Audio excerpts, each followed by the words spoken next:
Hello everyone, बहुत बहुत स्वागत है आपका हमारे यूट्यूब चैनल हिंदी ऐप पर। तो कैसे हैं आप सभी। मैं उम्मीद करती हूँ आप लोग ठीक होंगे और अपनी अपनी परीक्षाओं की तैयारी कर रहे होंगे। तो आज का टॉपिक है हम लोग का हिंदी के कुछ महत्वपूर्ण प्रश्न। ठीक है, तो स्टार्ट करते हैं। वन क्वेश्चन है, रामधारी सिंह दिनकर की रचना उर्वशी को कौन सा पुरस्कार दिया गया था। ठीक है, रामधारी सिंह दिनकर को उर्वशी की रचना पर कौन सा पुरस्कार दिया गया था। इसका सही आंसर है भारतीय ज्ञानपीठ पुरस्कार। ठीक है, कौन सा पुरस्कार था। भारतीय ज्ञानपीठ पुरस्कार था। तो क्वेश्चन है, विसर्ग का प्रयोग किन शब्दों में नहीं होता है। ठीक है, विसर्ग का प्रयोग किन शब्दों में नहीं होता है। इसका सही आंसर है शंकर। शंकर शब्द में विसर्ग का प्रयोग नहीं होता है। ठीक है, थ्री क्वेश्चन है, गुरुजी वृंदावन से आ गए।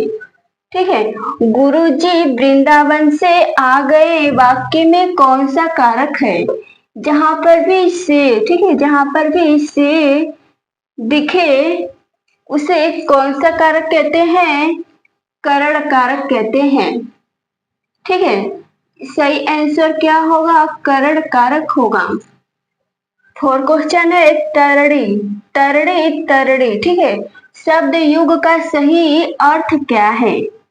तरड़ी और तरड़ी शब्द में युग्म का सही अर्थ क्या होगा, नाव और सूर्य। ठीक है, एक तरड़ी का अर्थ नाव होगा और दूसरे तरड़ी का अर्थ सूर्य होगा।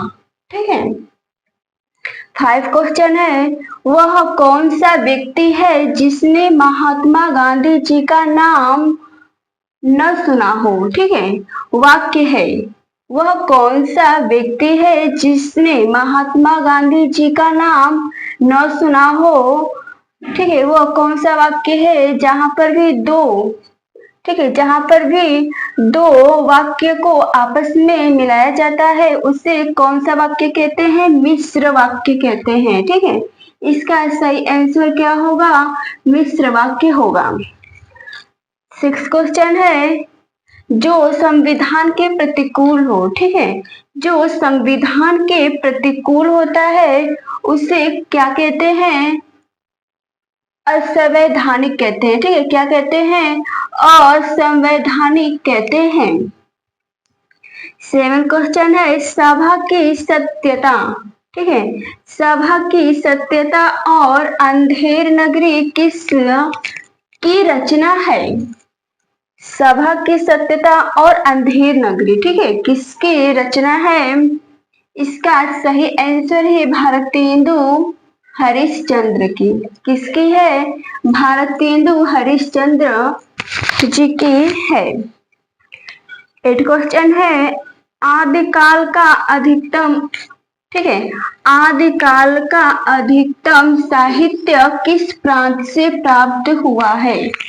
ठीक है, जो आदिकाल है उसका अधिकतम साहित्य किस प्रांत से प्राप्त हुआ है।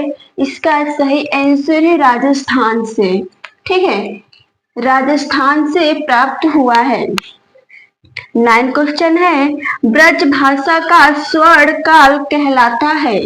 ब्रज भाषा का स्वर्ण काल किसे कहते हैं। इसका सही आंसर है रीतिकाल को कहते हैं। ठीक है, रीतिकाल को ही ब्रज भाषा का स्वर्ण काल कहलाता है। ठीक है, 10 क्वेश्चन है, स्वतंत्र क्षमता धारण न करने वाले शब्द क्या कहलाते हैं। ठीक है, जो स्वतंत्र क्षमता, ठीक है, स्वतंत्र क्षमता धारण नहीं करता है उस शब्द को क्या कहते हैं, यौगिक कहते हैं। ठीक है, क्या कहते हैं, यौगिक कहते हैं। जब दो शब्दों को, ठीक है, जब किसी भी दो शब्दों को आपस में मिलाया जाता है उसे कौन सा शब्द बनता है, उसे क्या कहते हैं, यौगिक कहते हैं। ठीक है, उसे जब दो शब्दों को आपस में मिलाने से जो शब्द बनता है उसे यौगिक कहते हैं। ठीक है, दोनों शब्द के अलग अलग अर्थ होते हैं। ठीक है, जो नए शब्द दो टूटते हैं उन दोनों के अलग अलग अर्थ निकलते हैं। ठीक है, तो उम्मीद करती हूँ आप लोग को समझ में आ गया होगा। आज के क्लास में बस इतना ही, फिर नेक्स्ट क्लास में पढ़ेंगे, ठीक है।